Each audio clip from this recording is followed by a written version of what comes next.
পুরুষদের মধ্যে সর্বপ্রথম মুসলমান, বলেন সুবহানাল্লাহ। আল্লাহ রাসূল নিজে ঘুমের মধ্যে চলে গেলেন, ফজরের নামাজের সময় হয়েছে, কিন্তু রাসূল মসজিদে নববীতে আসে না। এই পর্যন্ত রাসূল ঘুমের মধ্যে রয়ে গেছেন। আবু বকর ওমর সবাই আলোচনা করতেছেন, রাসূল তো এখন আসে না, রাসূলকে ছাড়া ইমামতি কে করবে, বলেন সুবহানাল্লাহ। সবাই সবার মধ্যে আলোচনা শুরু করছে, কিন্তু রাসূলকে ডাকবে এটাও তো এক ধরনের বেয়াদবি। রাসূল ঘুমের মধ্যে আছে, কে ডাকবে, কে বেয়াদবির একটা আসামি হবে। এজন্য শেষ পর্যন্ত হযরত আবু বকর, হযরত আলী বেলালকে বলতেছে, বেলাল তুমি তো মসজিদের মুয়াজ্জিন, মানুষকে ডাকা তোমার দায়িত্ব, রাসূলকে ডাকার জন্য তোমার দায়িত্ব, তুমি যাও রাসূলকে ডাকো, বলেন সুবহানাল্লাহ। বেলাল দেখতেছে আযানের দায়িত্ব তো আমারই, কি বলে ডাকবো? সালাতু খায়রুম মিনান নাওম, আসসালাতু খায়রুম মিনান নাওম। আল্লাহু আকবার। নবীজি ঘুম ভেঙে যায়, ঘুম থেকে জাগ্রত হবার পরে ডাক দিয়ে বলে, এলান কে করলো? বলে বিলাল। বিলাল এই লব্ধটা, এই শব্দটা কোত্থেকে পাইলা? বলি ইয়া রাসূলুল্লাহ, আল্লাহু আলাম, আল্লাহই ভালো জানেন, আমি জানি না আমার জবান থেকে কেন জানে এই বাক্যটা উচ্চারণ হয়ে গেল। সুবহানাল্লাহ।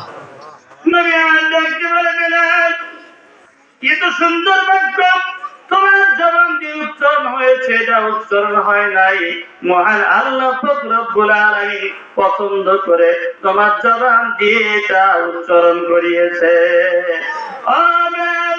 আগামী দিন ফজরের আযানের সময় যখন আযানের লফজগুলি বলবে, শব্দগুলি বলবে, আযানের বাক্যগুলি বলবে, তার মধ্যে এই শব্দটা তুমি সেট করে নিও, বলেন সুবহানাল্লাহ। তাইলে আপনারা জানলেন আসসালাতু খায়রুম মিনান নাওম কোন দিন থেকে, কোন রাত্রি থেকে শুরু হবে। রাসূল কিন্তু বিলালকে কিছু দিয়ে গেছেন, ঠিক কিনা? এটা কিন্তু জানা দরকার আছে, কিছুক্ষণ পরেই আলোচনা হবে। রাসূলের ইন্তেকালের পরে রাসূলের জানাজার ইমামতি কে করছেন, বলতে পারবেন কেউ? জানাজা ছাড়া কি কেউ মাটি দেয় কাউকে? দেখছেন? কেউ দেখছেন? দেখছেন নাকি বলেন? তাইলে রাসূলের তো জানাজা হয়েছে নাকি? আল্লাহ নবী ডাকতে বলে, বিলাল রে, তুমি আমার হাতের পুরুষদের মধ্যে সর্বপ্রথম মুসলমান, তুমি ইসলামের জন্য এত কষ্ট করেছো, এত নির্যাতিত হয়েছে, তোমার মালিক ঘুমাইয়া তোমাকে তোমার জিহ্বার মধ্যে প্যারা কেড়েছিল। বিলালের জিহ্বার মধ্যে তার মালিক এই দিন শক্ত হয়ে গেছে, বিলাল তো আর শিন উচ্চারণ করতে পারে না, আশহাদু বলতে পারে না, আশহাদু বলে। তাহলে মসজিদে নববীর আযান যদি ভুল হয় নাকি চলে নাকি? এটা আলোচনা হয়ে শুরু হয়ে গেছে।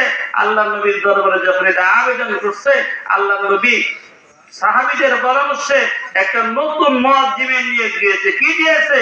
নতুন মুয়াজ্জিমের নিয়োগ দিয়েছে। খুব সুন্দর কণ্ঠে আযান দেয় এবং শব্দগুলি খুব সুন্দর তিলাওয়াত করে। একদিন, দুই দিন, তিন দিন অতিবাহিত হয়ে গেছে। হযরত জিবরাইল আমিন আসছে নবীজির দরবারে, সালাম দেওয়ার পরে বলতেছে, ইয়া রাসূলুল্লাহ, আল্লাহ পাক বলতেছেন মসজিদে নববীতে নাকি 3 দিন হয়ে গেল আযান হচ্ছে না, বলেন সুবহানাল্লাহ।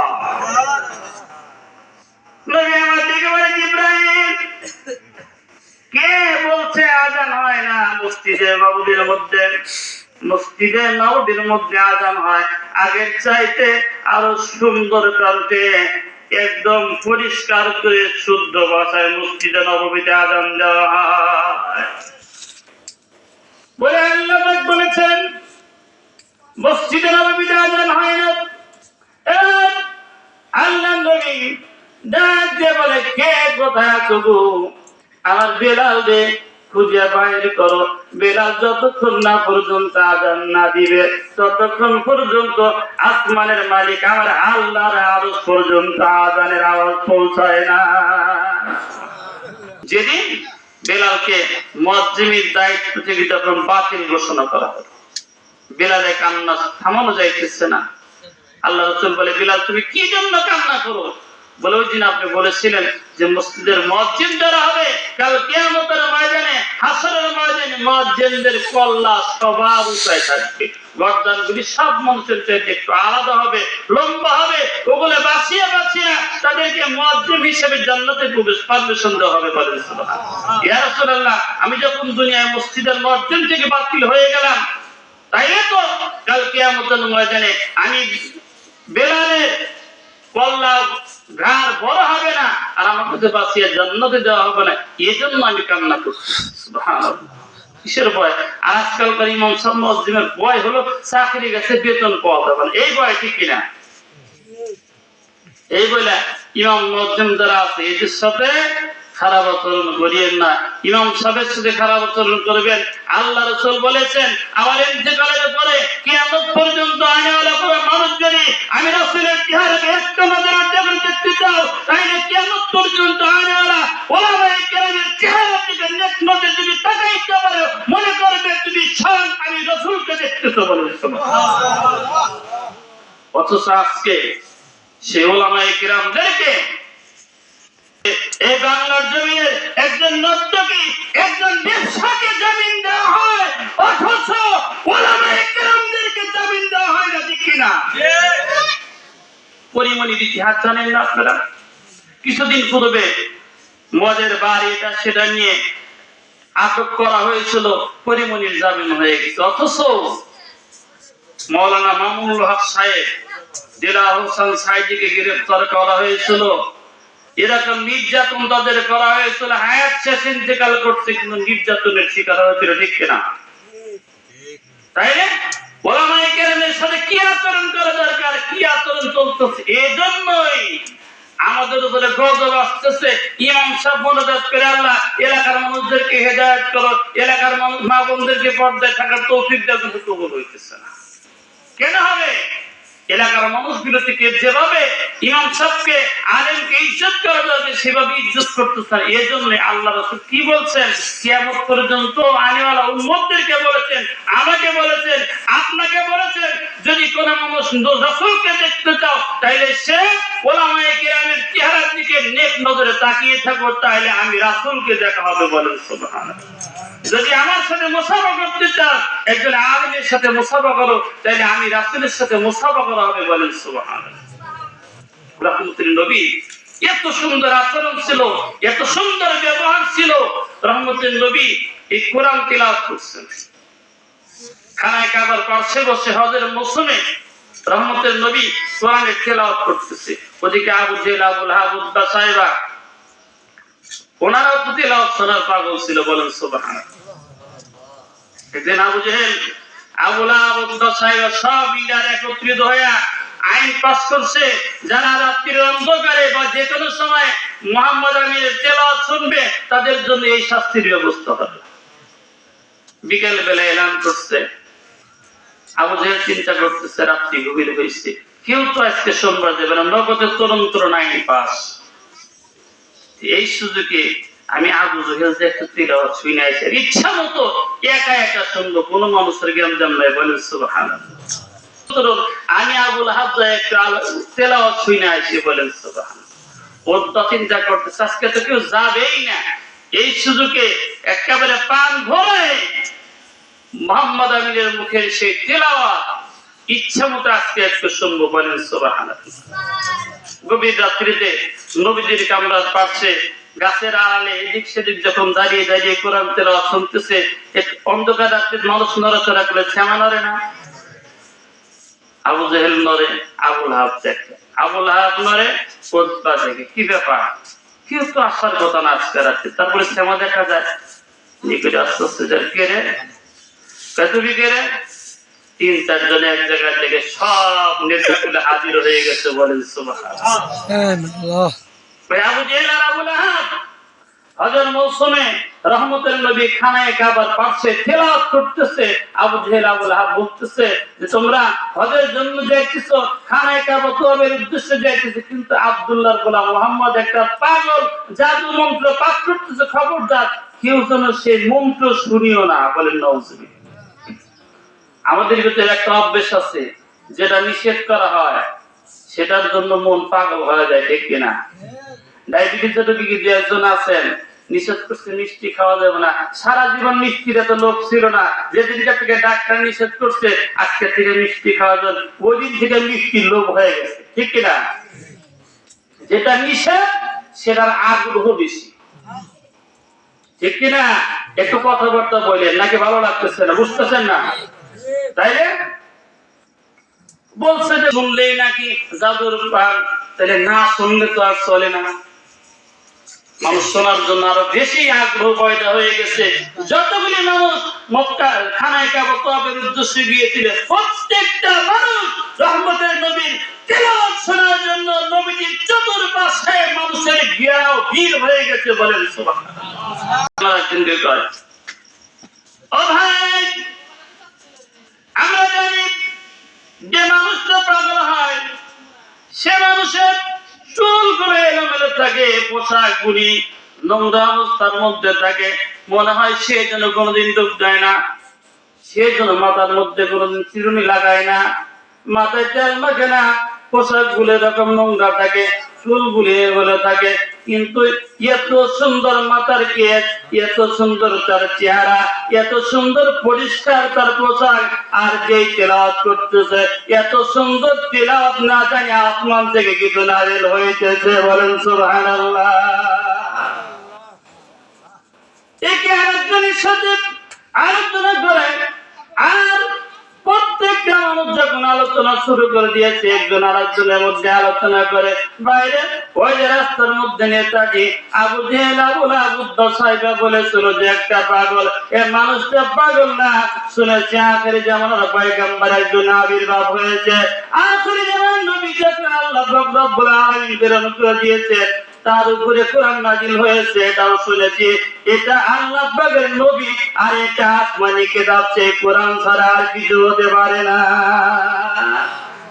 একজন নয়, দুইজন নয়, হাজার হাজার মানুষ, শত শত মানুষ সারিবদ্ধ হয়ে দাঁড়িয়ে গেছে, আর বলতেছি ইয়া রাসূলুল্লাহ, আর দেরি করবেন না, তাড়াতাড়ি করে আমাদেরকে মধুর কালেমা পড়ায় দিন, লা ইলাহা ইল্লাল্লাহু মুহাম্মাদুর রাসূলুল্লাহ সাল্লাল্লাহু আলাইহি ওয়াসাল্লাম। এত সুন্দর ব্যবহার, এত সুন্দর আচরণ, এত সুন্দর আখলাক দেখে মানুষের দলে দলে মুসলমান হতে শুরু করে দিয়েছে। তাদেরকে মুসলমানের জন্য জোর করছেন রাসূল? কিচ্ছু করেন নাই। রাসূলের এত সুন্দর ব্যবহার দেখে, এত সুন্দর আখলাক দেখে মানুষগুলি মুসলমান হতে শুরু করে দিয়েছে। এজন্যই কবি বলছেন, অমায়িক ব্যবহার ঠিক যার আছে, পৃথিবী অরিনি হয় ঠিক তার কাছে। ঠিক না? অমায়িক ব্যবহার ঠিক যার আছে, পৃথিবী অরিনি হয় ঠিক তার কাছে। ব্যবহার জয় করে মানুষের মন, পরাজিত হয়ে যায় অস্ত্র তখন, হৃদয়ে অফুরান শক্তি আছে, পৃথিবী অরিনি হয় ঠিক তার কাছে। বলেন মারহাবা। আরো জোরে সরে বলেন মারহাবা। এটা আমাদের ব্যবহার কিরকম হওয়া দরকার?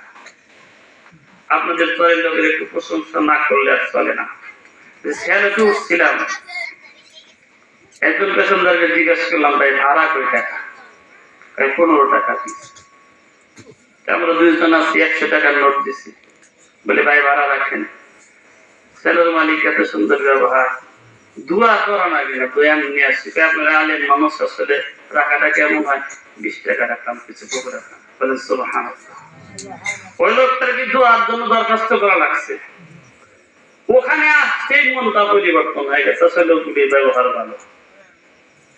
এজন্য দোয়া করে আল্লাহ ওই লোকের খাতিরে পুরা চরবাসীদেরকে তুমি মাফ করে দাও, বলো না আল্লাহ।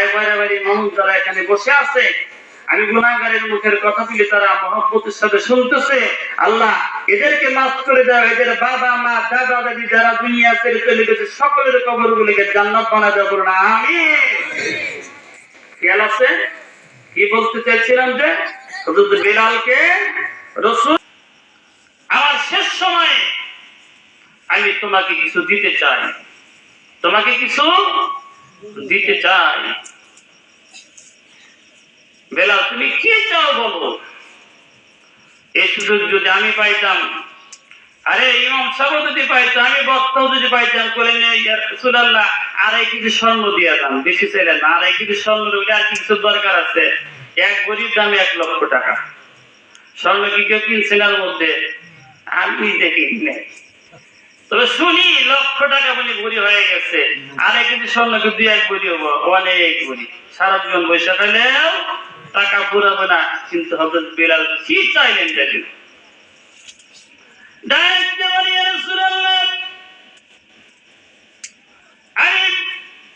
আপনার কাছে একটা জিনিস চাইব। যখন আপনি আমারে বলেছেন বেলাল রে আমার শেষ সময় তুমি কি যদি কিছু চাও আমি তোমার দিয়ে দেবো, আমি কিছু জিনিস চাইবো। বেলাল ডাক দিয়ে বলি ইয়া রাসূলুল্লাহ দুনিয়ার কোন টাকা সম্পদ চাই না, কাল কিয়ামতের দিন মুসিবত যখন শুরু হয়ে যাব, কোন জায়গার মধ্যে তালাশ করলে আপনার রাসূলকে পাওয়া যাবে, সেই জায়গাগুলো আপনার কাছ থেকে জানতে চাই, দুনিয়ার কোন সম্পদ চাই না। সুবহানাল্লাহ। নবী আমার ডাক দিয়ে বলে বেলাল রে কিয়ামতের ময়দান যখন শুরু হয়ে যাবে, আমি রাসূলকে তোমার জন্য তালাশ করতে হবে না, কিন্তু যখন তুমি আবদার করেছো বাইনা ধরেছো বেলাল রে, কবরের মধ্যে হাসরের ময়দানে ফুলসিরাতের ফুলের পাশে হাউজে কাউসারের পাশে আমারে তালাশ করবে। কিয়ামতের দিন আমার উম্মতের জন্য, প্রত্যেকটা উম্মতকে মাফ করার জন্য, প্রত্যেকটা উম্মতকে হাউজে কাউসারের পানি পান করার জন্য পেরেশান হয়ে থাকবো। এই চার জায়গার মধ্যে আমারে তালাশ করবা বেলাল রে, এই 4 জায়গার মধ্যে আমারে তালাশ করলে আমার সন্ধান পেয়ে যাবা।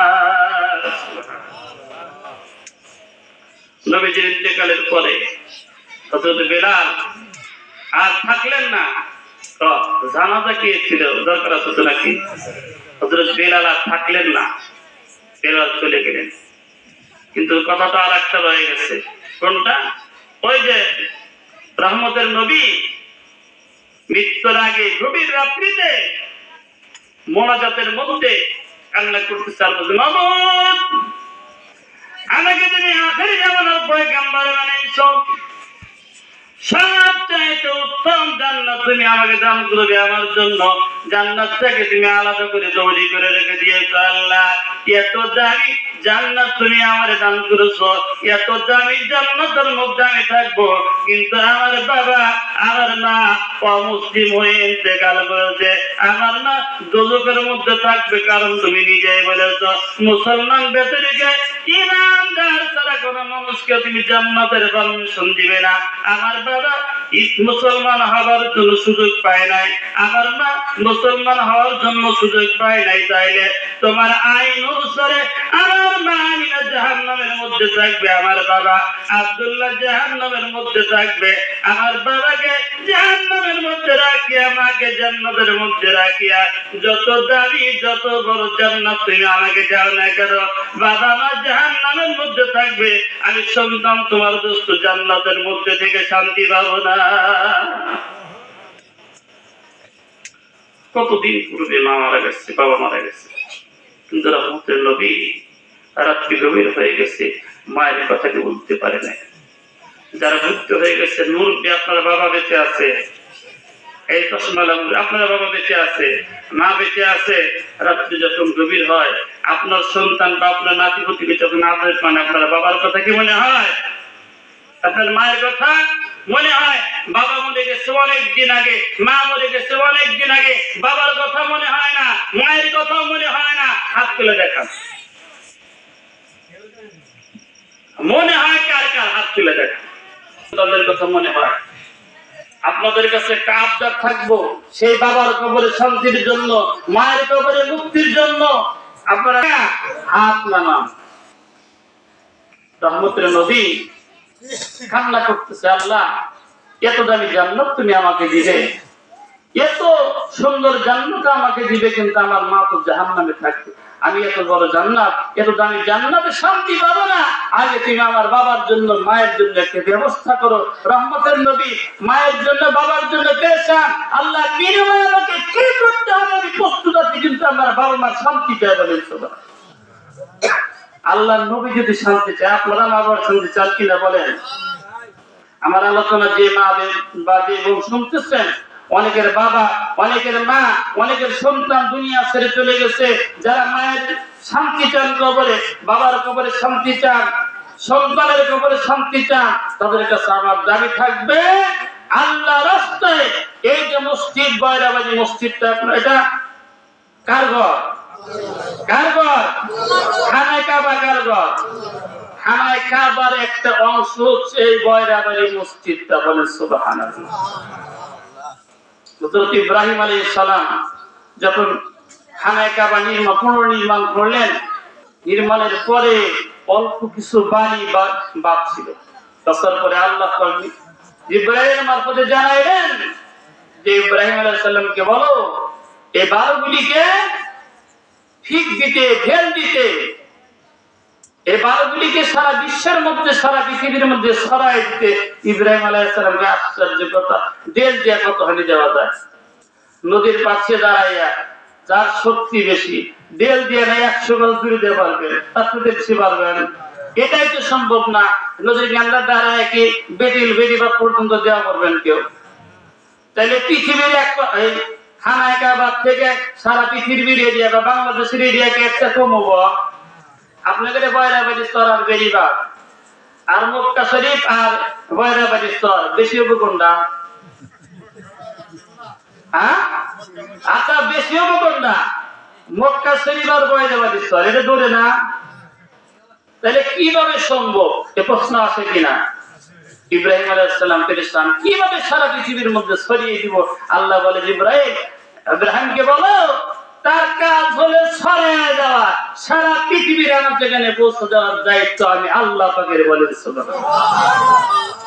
ওই দিয়ে খানায় কাবার অবশিষ্ট মাটির একটা কোণা এই জমিনের উপরে পড়েছিল বিদায়, সেই জমিনের মধ্যে মসজিদটা হয়ে গেছে। বলেন সুবহানাল্লাহ।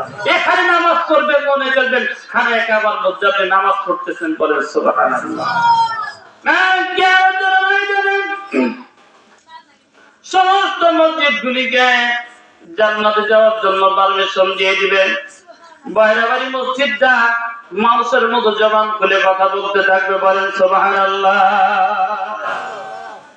এই ছোট্ট মসজিদটা একদিন বিল্ডিং হবে, একদিন এসি লাগবে, এসি লাগবে এর মধ্যে সুন্দর একটা মসজিদ হবে।